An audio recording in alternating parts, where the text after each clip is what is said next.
Épisode 145, Retour de la Grèce. Pourquoi le développement de ton personnel est la clé du succès? Bonjour tout le monde et bienvenue à Temps d'arrêt avec Coach Frank, présenté par Mador Hamel. Je suis votre animateur François Rodrigue et mon intention avec ce balado est de déconstruire l'art et la science du sport, l'excellence dans le coaching de long et en large. Parce que en tant que docteur en coaching, eh bien, j'ai la chance de travailler avec des entraîneurs professionnels et d'analyser la science à chaque semaine. Ce podcast est donc ma façon de vous amener au cœur de mon travail pour décomposer la stratégie de ces entraîneurs-là ou bien même les conclusions des dernières études scientifiques. Aujourd'hui, on va discuter de mon séjour en Grèce pour la Global Coaches Conference 2025 déployée par le International Council for Coaching Excellence qui va nous amener à générer un premier brouillon là, de la réponse ou d'une réponse à la question suivante. Comme j'ai dit dans le titre, pourquoi le développement de ton personnel est la clé du succès? Je pense que c'est important d'en parler. Puis la raison pour laquelle on a choisi ce sujet-là, Vincent et moi aujourd'hui, c'est parce que c'est une conférence là, donc qui est sur le développement des entraîneurs. Je me rends compte qu'il y a beaucoup d'informations utiles qui est partagée lors de cet événement-là et des conversations autour et que c'est pas tout le monde qui a accès. Fait que pour moi, c'est une façon de vous repartager un peu ce que j'ai appris là-bas et des constatations. Bien entendu, je vais peut-être partager seulement 10% là, de ce qui a été fait là parce que je ne peux pas assister à tout, je ne peux pas tout partager à l'intérieur de 40 minutes. Puis aussi parce que il y a certaines des réflexions que je vous partage, ben ça vient de conversations privées. Ben ça, bien entendu, je garde ça au privé et je partage seulement ce qui peut être public et aussi ce qui vient du cœur là, de mes réflexions. Puis pour moi, cette conférence-là, c'est super intéressant parce que c'est vraiment un carrefour pré-académique là, pour les moins académiques de la gang. Là. Pré-académique, c'est juste une expression que j'aime utiliser parce que ça veut dire pratique, académie, donc la pratique et la science, donc être sur le terrain puis être dans la recherche en même temps. Puis c'est ce que j'essaye de faire parce que comme ça, je pense que tu as un bon compréhension des deux milieux puis ça fait que tu peux avoir une perspective vraiment intéressante. Donc, si tu veux en savoir plus sur ces sujets-là ou la complexité de la job d'entraîneur-chef, je t'invite à t'abonner au balado ou à l'infolettre via le site web coachfrankphd.com. À toutes les auditrices et à tous les auditeurs fidèles, je vous invite à me suivre aussi sur les médias sociaux @coachfrankphd. Avant de débuter, je précise que ce podcast est indépendant de mon rôle de professeur en kinésiologie à l'Université du Québec en Outaouais, comme je prends les conflits d'intérêts très au sérieux. Je vous invite à consulter la page concernant mes engagements professionnels sur mon site web, le coachfrankphd.com, pour en savoir plus. Donc, autrement, vous avez un bon podcast et je donne la parole à Vincent. Salut coach.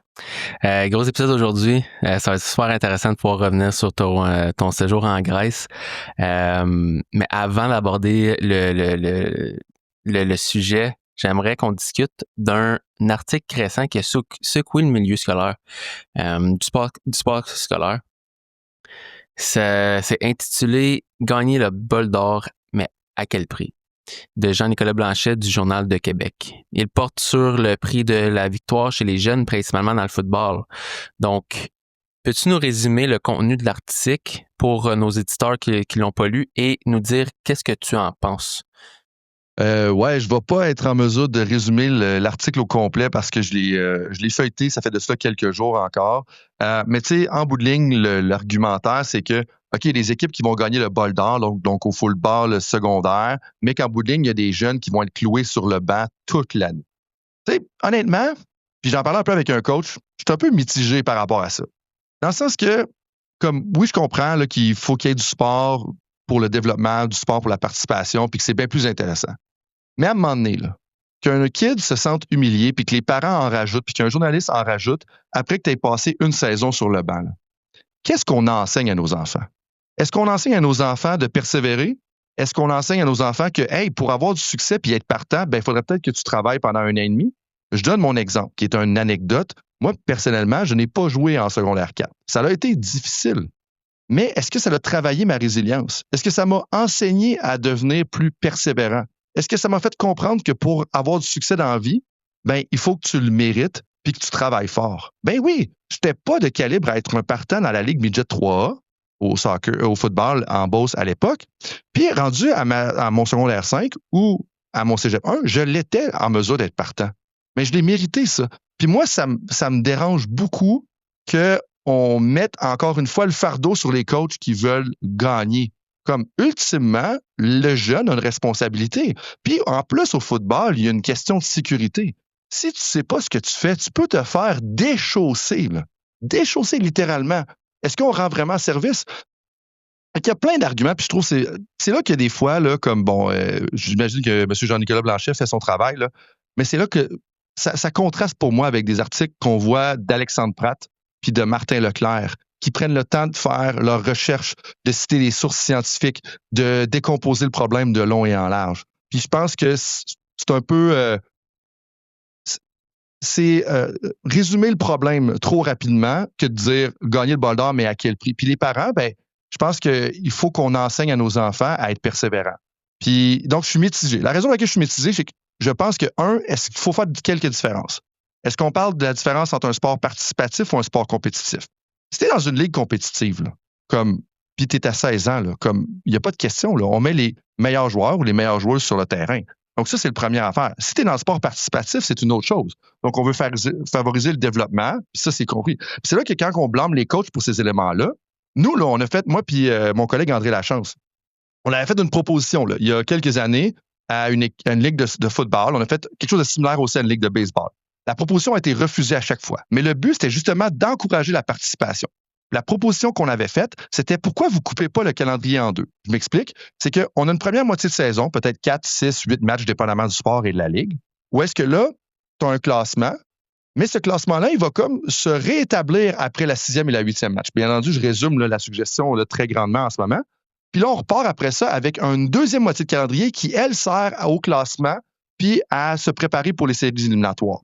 Fait que l'idée avec ça, c'est que si ton classement veut rien dire dans la première moitié de saison, à part dicter le calendrier de la deuxième partie, tu peux te permettre de faire jouer des joueurs ou des joueuses qui ne sont pas aussi performants. Fait qu'on blâme l'entraîneur, on blâme les gens, mais en bout de ligne, est-ce qu'on est assez innovateur dans les ligues sportives, dans le RSEQ, dans toutes les différentes ligues qu'on a à travers le Québec ou la francophonie, pour dire, hey, on va créer des calendriers qui vont avoir un incitatif pour les gens de faire participer tout le monde. Mais si en bout de ligne, tu as 8 matchs au football, puis que les 8 matchs, tu as juste le top 4 ou le top 6 qui va participer aux séries éliminatoires, excuse-moi, là, mais dès la semaine 2, il faut que tu fasses participer tes meilleurs athlètes. Deuxième différence importante, on met 14-17 ans dans le même bateau. Là, c'est un autre problème. Là. Comme on le voit là, dans les travaux qu'on a faits en Finlande, puis en consultant ce qui se passe en Finlande, même au Danemark, comme tu devrais, oui, être participatif potentiellement jusqu'à 15 ans, surtout dans un sport à développement tardif comme le football. Mais techniquement, est-ce que tu as besoin, à partir de là, oui, ça ne sera pas le même temps de jeu pour tout le monde, puis c'est correct que les meilleurs jouent avec les meilleurs, donc à 16 ou à 17 ans. Puis c'est là que peut-être qu'on devrait se poser la question. Est-ce qu'on a du football compétitif, du football participatif, puis on est à quel âge? Football participatif, là, c'est dur d'être participatif au football, là, parce qu'il y a une question d'enjeu de sécurité personnelle aussi. Puis l'autre affaire qui va aller avec le calendrier, la dernière différence que je vais dire, c'est la différence entre le début puis la fin de saison. Comme si on est en début de saison, peut-être que oui, on pourrait davantage faire participer tout le monde, mais en fin de saison, clairement qu'on devrait être orienté un peu plus sur la performance. Mais comme rendu à 14 à 17 ans, si dans une structure de sport compétitif, excusez-moi, là, mais particulièrement, je dirais à partir de 16 ans, là, comme c'est normal qu'on priorise la compétition puis la performance. Puis je pense qu'il y a quelques raccourcis qui ont été faits là. Puis c'est sûr qu'il y a des personnalités publiques qui n'ont aucun incitatif à déconstruire ça. Puis on dit, oui, on devrait faire partie de tout le monde. Mais c'est pas ça la réalité. Puis je pense que ça mérite d'être décortiqué plus scientifiquement, là, du moins. C'est pour ça qu'on... C'est ma montée de lait matinale. Ben non, Frank, c'est exactement pour ça qu'on écoute ton podcast, pour décortiquer des situations comme ça. Donc, J'aimerais prendre une petite pause pour reconnaître notre partenaire titre, Mador Amel. C'est un cabinet d'assurance avec permis d'investissement chez Investia Services Financiers. Ma famille leur fait confiance depuis 2011 pour notre planification financière et cette relation nous a permis de concrétiser plusieurs projets importants, dont l'achat de notre maison idéale en 2019 et le financement d'un projet paysager majeur en 2022. Leur plus grande force, c'est le conseil humain avec les ressources d'une institution des ligues majeures. Pour prendre votre premier rendez-vous gratuitement, visitez madoramel.com et mentionnez Coach Frank. L'épisode d'aujourd'hui est aussi soutenu par FEO.ca, spécialiste en équipement de fitness depuis près de 30 ans. Quand j'étais copropriétaire d'un centre d'entraînement, on avait besoin d'équipements durables et de qualité, et c'est ce qu'on trouvait chez Fitness l'entrepôt de l'Outaouais. Que ce soit pour la musculation, le cardio ou l'équipement spécialisé, FEO.ca descend des milliers de particuliers, 25 écoles et universités, plus de 30 hôpitaux et des dizaines d'organisations qui ont des besoins en équipement. Visitez FEO.ca et utilisez le code promo COACH pour profiter de 10% de rabais sur presque tous leurs équipements. Les produits en liquidation sont exclus de cette promotion. J'aimerais maintenant passer au moment fort du Global Coaches Conference 2025 en Grèce, que tu as eu la chance de participer dans la dernière semaine. Tu as passé une semaine complète en immersion à Athènes, entouré d'experts internationaux. J'aimerais commencer par revenir sur ce qui t'a marqué le plus là-bas. Il y a plusieurs choses qui m'ont marqué. La première, c'est la place du Canada sur la scène mondiale. Bon, donc c'est le Global Coaches Conference de l'International Council for Coaching Excellence, et la personne qui a été élue présidente, eh bien, c'est la directrice générale de l'Association canadienne des entraîneurs.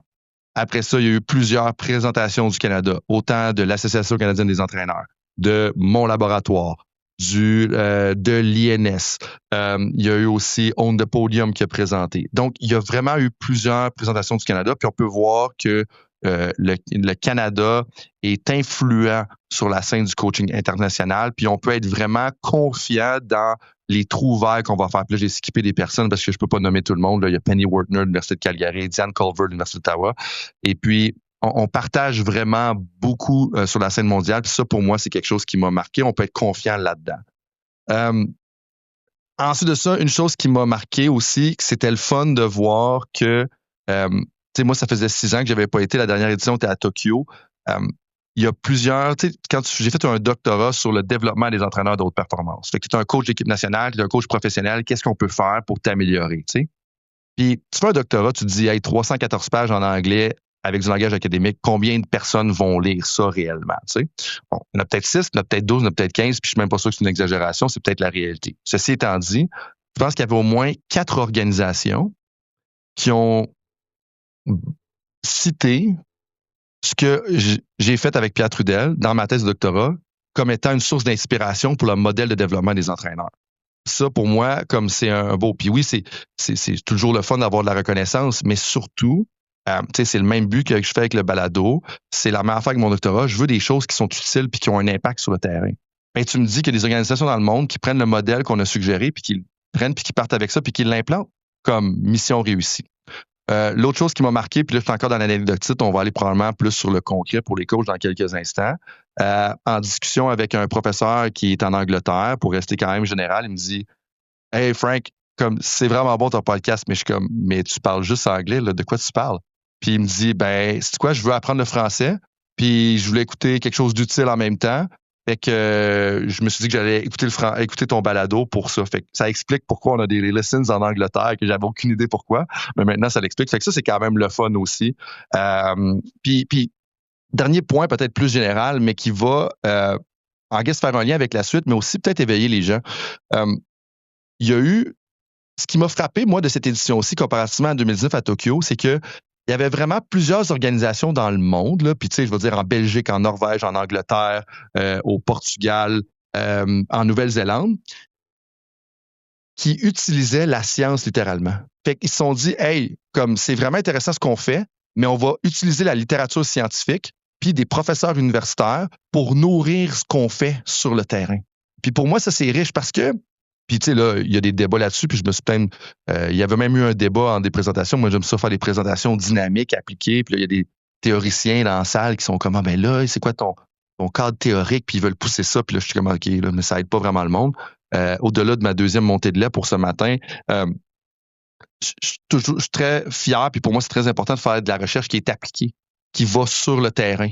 Puis ça, comme on le sent, là, il y a des organisations qui sont comme, OK, on collabore avec des profs sur une base régulière pour moderniser la façon dont on va apprendre à nos coachs à réfléchir. On a travaillé avec des théoriciens pour des professeurs, excusez-moi, pour travailler la façon dont on va bâtir notre modèle de développement pour le soccer à 9 ans 11 ans, 13 ans, 15 ans, puis avoir la progression. Puis ça, pour moi, c'est une belle valeur, puis ça montre que, tu sais, il y a des gens qui vont dire que, hey, on est dans la tour d'ivoire de la recherche. Mais non, ça, certains chercheurs puis certaines chercheuses sont dans une tour d'ivoire puis sont comme, OK, vraiment distancés. Mais non, là, quand tu vas à cette conférence-là, puis ce que moi, j'essaie de faire, puis les gens avec qui je collabore, c'est tout le temps, c'est comme, OK, on va s'informer de la science, on va être rigoureux dans notre analyse, parce qu'à un moment donné, il ne faut pas juste faire n'importe quoi, mais on va voir à ce que ça serve sur le terrain. Puis ça, c'est vraiment un bon sweet spot. Puis moi, c'est une des choses. Fait que l'influence du Canada, numéro 1, c'est vraiment... On fait vraiment des bonnes choses au Canada, puis il faut le savoir. Il faudrait peut-être un peu plus écouter davantage ce qui se fait. Dans le sens qu'on a des leaders, puis on a des penseurs qui vont faire des suggestions. Des fois, on aime ça contester, mais comme il y a d'autres pays qui prennent ce qu'on fait, ben, ce serait le fun qu'on s'écoute nous-mêmes, dans un sens. Fait qu'en gros, ce serait ça juste pour introduction à ta question. Non, super intéressant, surtout que quelqu'un va apprendre le français à partir du podcast, c'est quand même intéressant. Est-ce qu'il y a des sujets, des présentations qui t'ont le plus marqué lors de cette édition-là? Oui. Donc, une des premières qui peut être utile pour les coachs, c'est une équipe, je vais dire, du Royaume-Uni, parce que je ne suis pas sûr si c'est l'Écosse ou l'Angleterre. C'est une équipe de chercheurs du Royaume-Uni. Tu sais, je parle souvent du modèle mental partagé, puis ceux qui ont écouté les 140 épisodes jusqu'à aujourd'hui m'ont entendu le dire au moins 10 fois. Donc, modèle mental partagé, ce que les joueurs ont en tête, puis ce que les coachs ont en tête, plus c'est similaire, plus c'est partagé, plus c'est concret, plus tu as de chances de gagner. Bon, ceci étant dit, ça fait plusieurs fois que je l'ai dit. Mais c'est une équipe de recherche du Royaume-Uni a comme poussé la note, puis a étudié seulement le modèle mental partagé de l'équipe de haute performance. Fait que tu regardes les coachs puis les experts autour. Puis les experts autour, on parle de kinésiologues, physiothérapeutes, analyse de performance, scientifique des données, préparateur mental, etc. Puis en étudiant un peu ce qui se passait dans la dynamique, ils ont trouvé quelque chose qui détonnait à mes yeux. Ce que je veux dire par là, c'est que ils ont constaté dans une équipe de rugby professionnelle que la communication dans l'équipe au début de la saison, donc une équipe qui a eu du succès, là, évidemment, la communication était très fréquente. Fait que si tu regardes là, puis tu mettais tout le monde sur un petit graphique, là, tu fais une toile d'araignée un peu où est-ce que tout le monde est super proche, puis tout le monde se parle tout le temps. Là, tu te dis, hey, si tu veux gagner le championnat, tu devrais garder tout le monde proche, puis tout le monde devrait continuer à se parler constamment pour gagner le championnat. Mais non. Ce qui se passe, c'est que plus le temps avance dans une équipe qui fonctionne bien, plus il y a de la distance qui va se créer entre les gens pour former des petits groupes qui vont être selon le besoin. Voulant dire que si toi, moi, le kinésiologue, le coach des avants, peu importe, on sait là, que hey, le coach des avants va faire sa job, puis il a compris où est-ce qu'on s'en va dans notre vision. Bien, on n'a pas besoin de se parler tous les jours parce qu'on se comprend. Fait qu'une équipe qui fonctionne bien va communiquer incessamment en début de saison, puis plus le temps va avancer, plus il va se distancer, puis il va juste communiquer aux besoins. Fait que là, tu vas avoir un petit cluster qui va se créer, donc une petite grappe là, de gens où est-ce que tu as comme le département médical qui va se parler. Après ça, tu as le département d'entraînement qui va se parler. Tu as le département sportif qui va se parler. Puis là, après ça, au centre, les deux plus gros maillons là, de cette chaîne-là de communication, là, même si l'exemple est baragouiné, c'est le coach puis le GM. Fait que tu as vraiment le coach puis le GM au centre qui sont deux cellules importantes. Puis il va y avoir comme des intermédiaires qui vont être mis entre chaque. Mais l'enjeu que je vois, moi, dans les équipes que je côtoie, c'est qu'on va commencer rapidement avec ce modèle-là. GM, coach au centre, puis après ça, comme les intermédiaires pour chacune des équipes en périphérie. Mais ce que leurs études semblent suggérer, puis là, il y a encore plein de travaux à faire là-dessus, c'est que, en fait, on devrait garder un petit peu tout le monde plus proche au départ, puis avec le temps, on devrait créer de la distance. Puis justement, hier, j'avais une réunion de mon laboratoire de recherche sur le coaching. Là, on n'a pas de nom encore officiellement. Puis il y a deux personnes qui sont des coachs sur le terrain, qui ont été athlètes aussi, qui débutent dans la recherche, mais qui m'ont partagé un constat intéressant. On dit, ouais, mais ça dépend pas de la grosseur du groupe. C'est comme, qu'est-ce que tu peux dire? Ben, si t'es dans une équipe de volleyball, puis que t'es 15, comme, c'est plus facile, tu sais, parler à tout le monde, puis éventuellement, tu peux créer tu devrais probablement garder tout le monde tout le temps. Mais si tu es dans une équipe de rugby, tu sais, 40 potentiellement athlètes, une équipe de football universitaire professionnel, tu vas de 50 à 90 athlètes, ben potentiellement que tu veux faire une communication à tout le monde plus souvent. Fait que ce que je veux dire par là, c'est que comme il y a tellement de chances que ça diverge dans une équipe de football ou de rugby de 40 à 90 personnes, tu vas probablement faire une communication au groupe de façon constante. L'équipe de volleyball, les chances que ça diverge sont probablement plus faibles parce que tu vas croiser tout le monde plus souvent, juste parce que tu es 12, 15 ou 16. Donc, tu peux créer une division plus rapidement parce que c'est plus facile de t'adresser au groupe. Fait que ça, pour moi, c'est une des présentations qui a été super intéressante. Puis, un lien de cette présentation-là avec les autres. Donc, il y a eu un petit commentaire rapide dans cette présentation-là qui disait « Oh, and the team was leading player-led sessions. » Player-led sessions. Ça veut dire qu'ils faisaient des séances d'entraînement que c'était juste les athlètes. C'est comme « OK, on a une pratique aujourd'hui, c'est vous autres qui roulez la séance. » Là, je vois déjà des coachs faire comme « Jamais je vais faire ça. » En train de vous dire que vous devriez faire ça demain.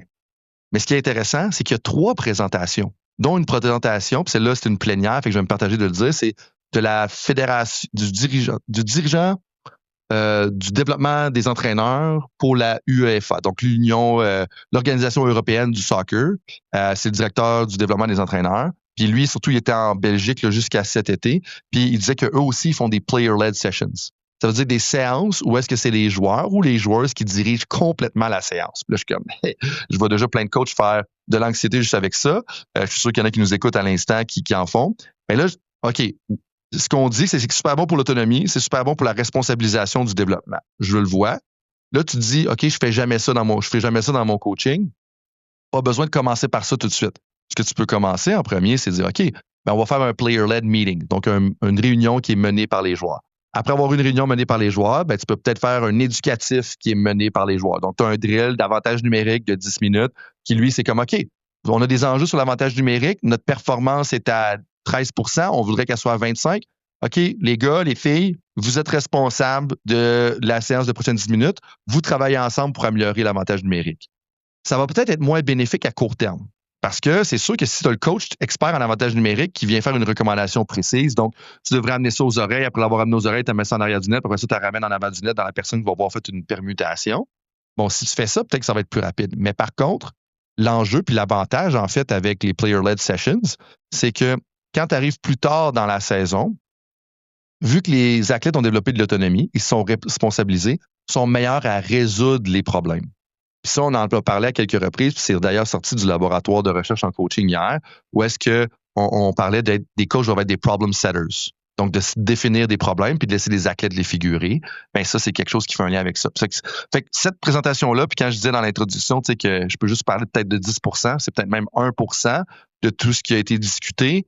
Dans la conférence, c'est un peu ça, parce que là, si les gens ils ont perdu le fil, je viens juste de faire le résumé d'une présentation et tous les éléments qui ressortent de ça. Bien entendu, c'est pas toutes les présentations qui sont intéressantes et dynamiques, mais pour celle-là, là, c'était vraiment le cas. Tu n'as pas juste écouté des présentations, mais tu as aussi animé un bloc de présentations lors de ton temps en Grèce avec une série d'experts qui avancent vraiment la recherche en coaching. Est-ce que tu pourrais nous dire c'est qui les experts, mais aussi nous expliquer ce que vous avez présenté? Oui, donc ce que vous avez présenté, c'est plus ce qu'eux ont présenté. C'est pas moi nécessairement. Oui. Ouais. J'ai suggéré justement de faire la modération d'un panel pour toujours aider, c'est toujours le fun là-dedans. Puis j'ai été vraiment choyé parce que c'était dans le fond une série de 4 présentations sur des pratiques efficaces en coaching. Puis honnêtement, là, j'ai assisté à plusieurs blocs. Je pense que c'était le meilleur bloc de tout le congrès. C'était vraiment dynamique. 4 présentations de grande qualité. Donc, la première, c'était Antonia Schubert, qui est une entraîneur de volleyball allemande qui commence son doctorat, puis elle parlait de l'importance du mentorat pour développer l'excellence.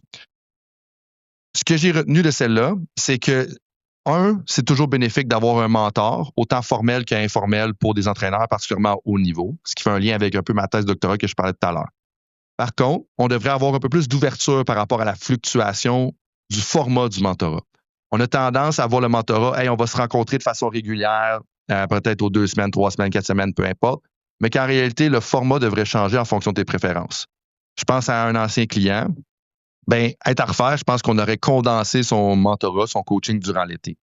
D'autres, peut-être qu'ils ont besoin d'avoir un 30 minutes aux 2 semaines. Donc, il y avait un coach olympique, eux, ce qu'ils faisaient, on a travaillé avec eux, puis c'était puis c'était 30 minutes aux 2 semaines. T'sais. Fait que je pense qu'on va avoir plus de fluctuations.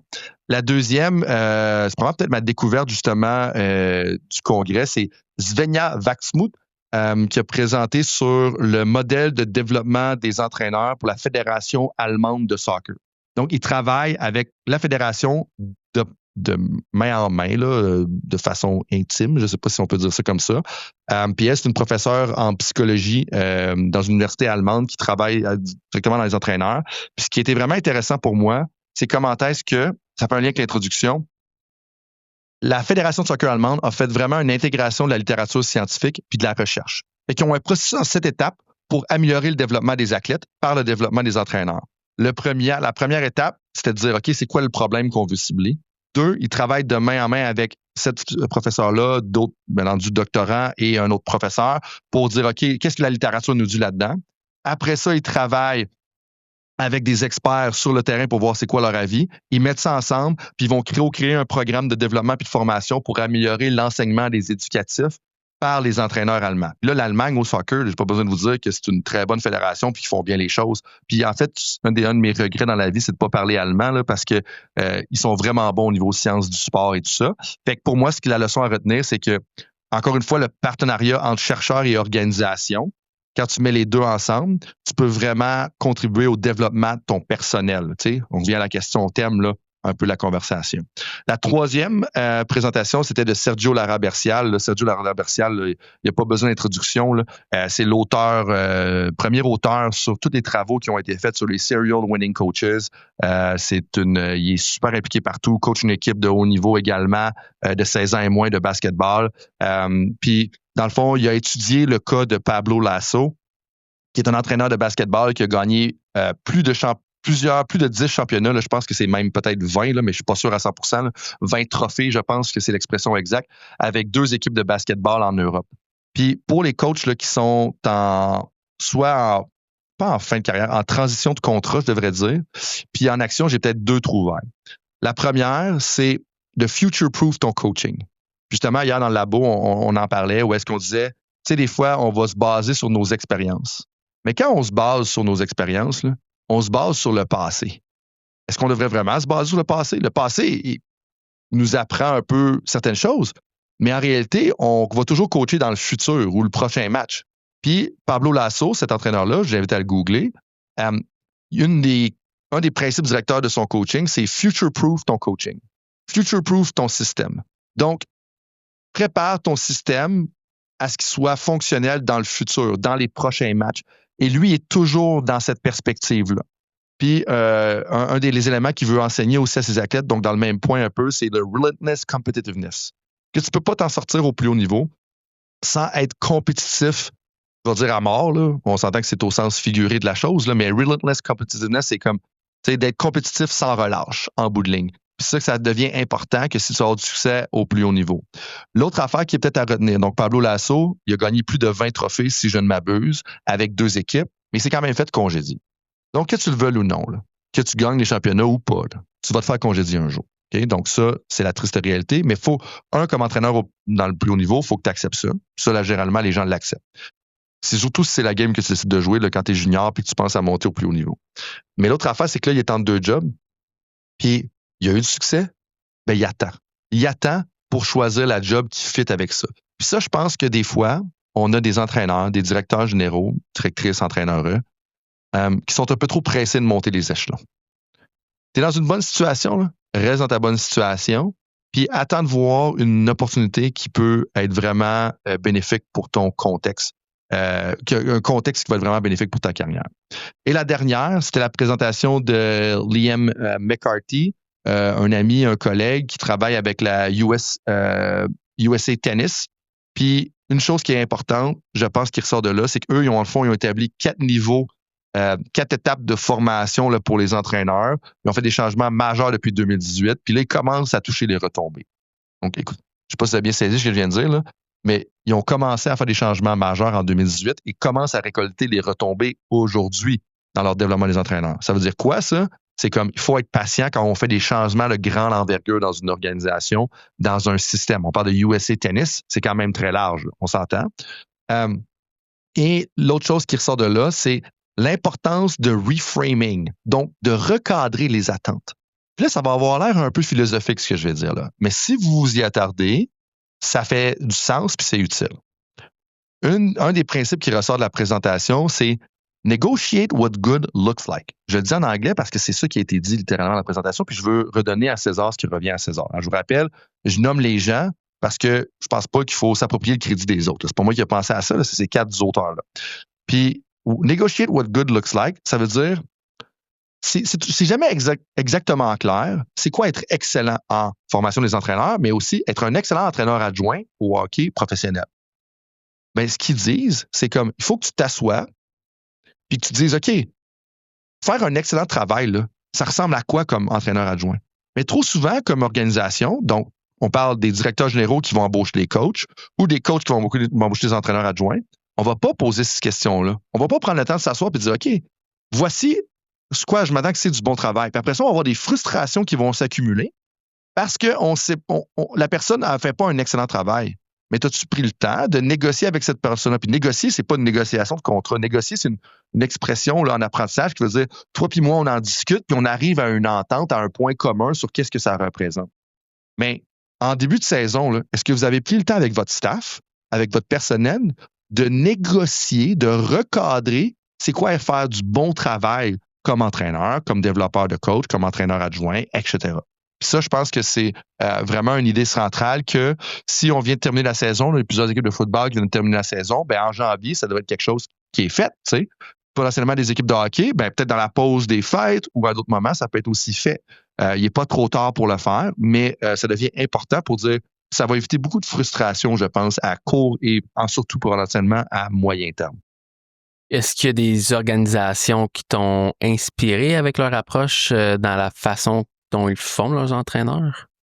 Puis est-ce que en même temps, je profite pour ajouter à la question, là, est-ce qu'il y a des organisations au Québec qu'on peut comparer à comme un organisme innovatrice, excuse?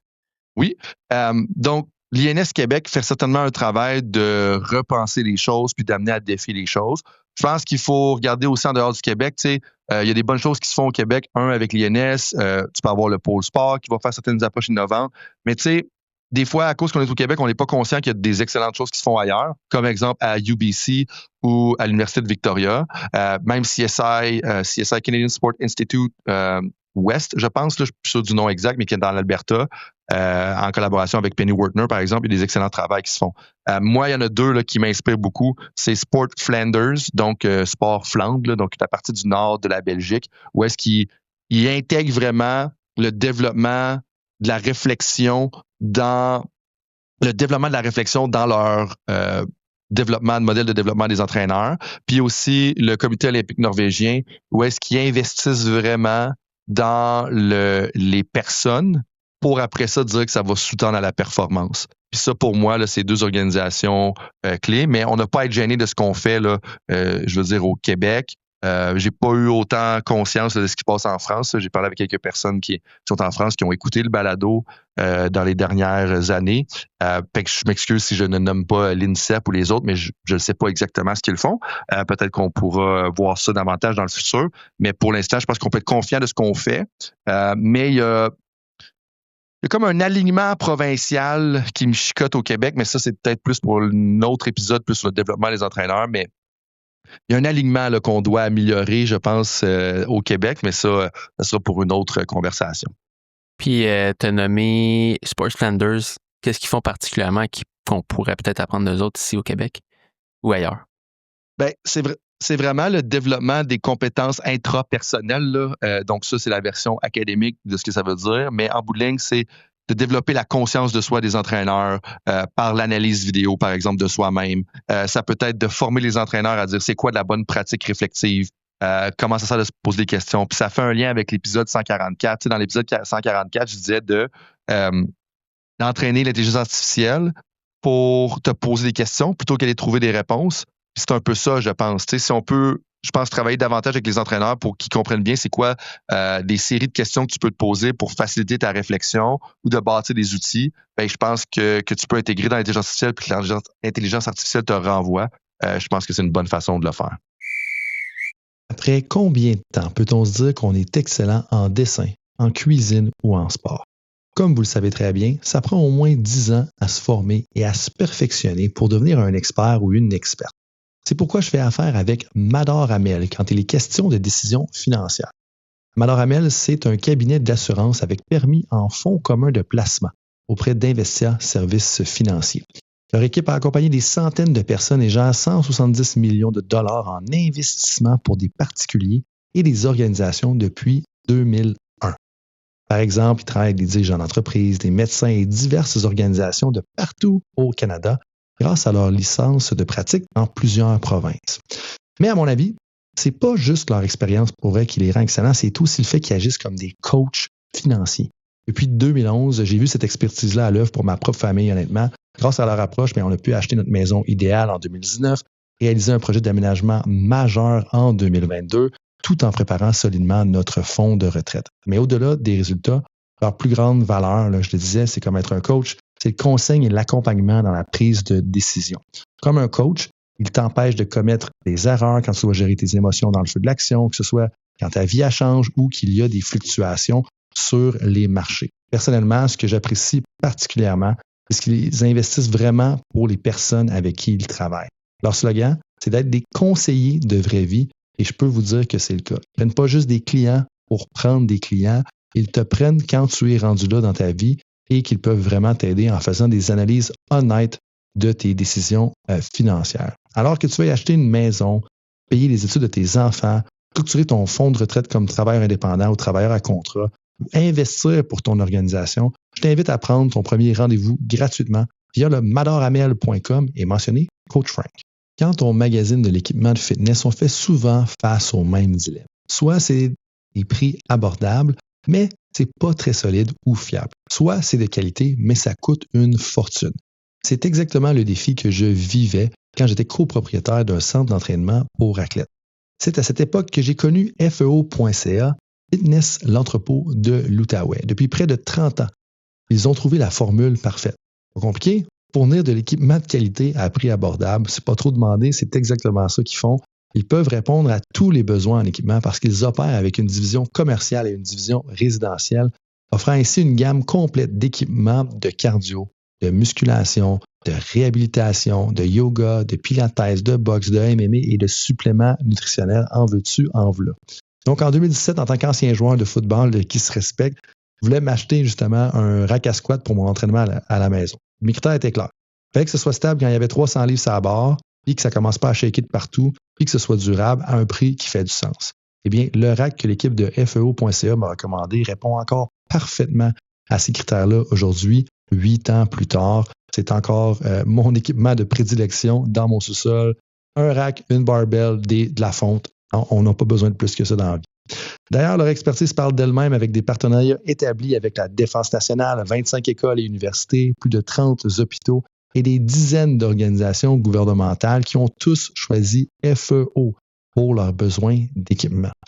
Cette confiance-là par plusieurs institutions confirme, à mes yeux, qu'ils offrent vraiment le meilleur rapport qualité-prix sur le marché.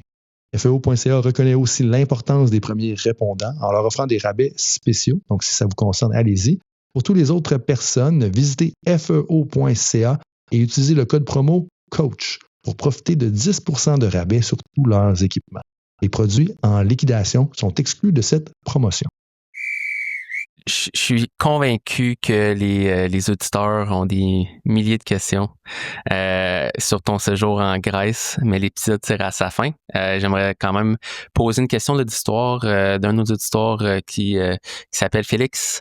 La job d'entraîneur est déjà très complexe. Maintenant que les joueurs ont des trainers privés, des agents, des skills coachs et bien plus, comment est-ce que les entraîneurs peuvent être mieux outillés pour jongler avec tout ça?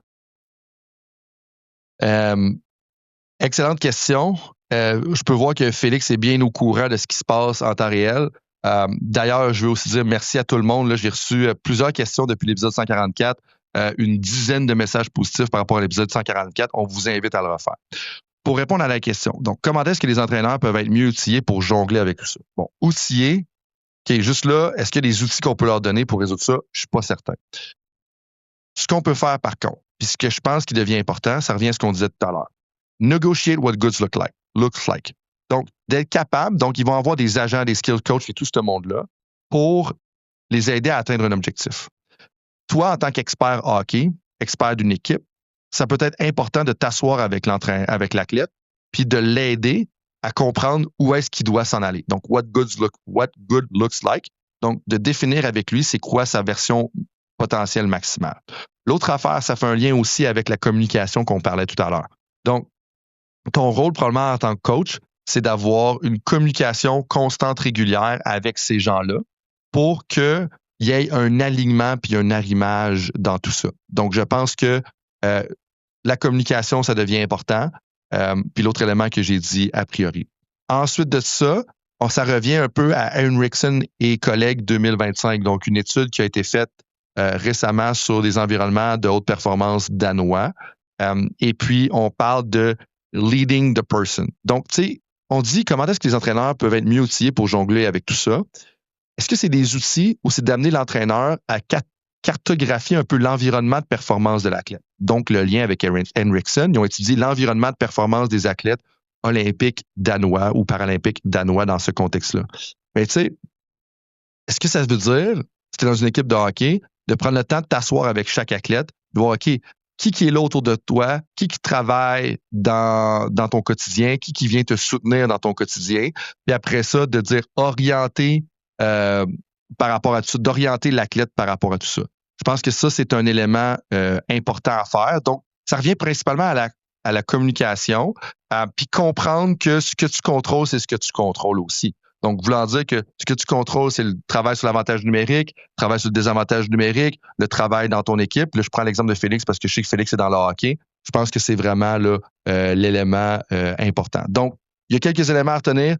La communication, peut-être cartographier toutes les personnes qui sont autour de l'athlète aussi en tant que tel. Non, super. C'est ce qui m'a fait l'épisode d'aujourd'hui déjà. Si vous avez aimé les discussions, envoyez-nous vos questions pour les prochains épisodes. Ça va nous faire plaisir de les prendre en note puis de les répondre pendant les prochains épisodes. Tout à fait. On est rendu avec une bonne banque de questions. Ça a vraiment rentré beaucoup là, depuis le dernier épisode. Je vous invite à continuer à le faire. Et puis, merci tout le monde d'avoir été à l'écoute. Retenez qu'il faut négocier qu'est-ce que c'est la meilleure version de nous-mêmes ou qu'est-ce qui fonctionne bien, qu'il faut choisir son contexte également, que la communication, elle varie à travers la saison, mais que c'est pas nécessairement juste, elle doit augmenter à travers la saison. Ça dépend vraiment de ton niveau de performance. Je reviens au début de l'épisode. Donc, merci tout le monde d'avoir été là et je vous dis à la prochaine pour un autre épisode de Temps d'arrêt. À toutes les auditrices et tous les auditeurs, merci d'avoir été là. Et vous qui êtes passionnés par le sport et qui cherchez constamment à atteindre l'excellence, j'ai une invitation exclusive pour vous. À tous les mois, j'envoie une infolette que vous trouverez nulle part ailleurs. À l'intérieur, vous avez l'accès prioritaire aux conclusions de mes recherches, aux articles les plus percutants que j'ai consultés récemment, à mes réflexions, aux idées avant-gardistes que j'explore, que ce soit sur l'intégration de l'intelligence artificielle dans le sport, dans le coaching, ou bien dans les nouvelles méthodes d'enseignement et de pédagogie. C'est comme avoir une conversation privilégiée avec moi et mes collègues qui produisent du bon stock, où je vous guide à travers les idées qui façonnent l'avenir du coaching et du sport avant que ce soit répandu. Plus de 500 entraîneurs, leaders sportifs, dirigeants et consultants en performance reçoivent déjà ces réflexions exclusives. Alors, si les conversations de Temps d'arrêt vous inspirent et que vous voulez rester à l'avant-garde, rejoignez ce groupe select de leaders sportifs. Pour vous inscrire, rendez-vous sur coachfrankphd.com ou suivez le lien dans la description. Merci d'être avec moi dans cette quête de l'excellence sportive et on se retrouve au prochain épisode.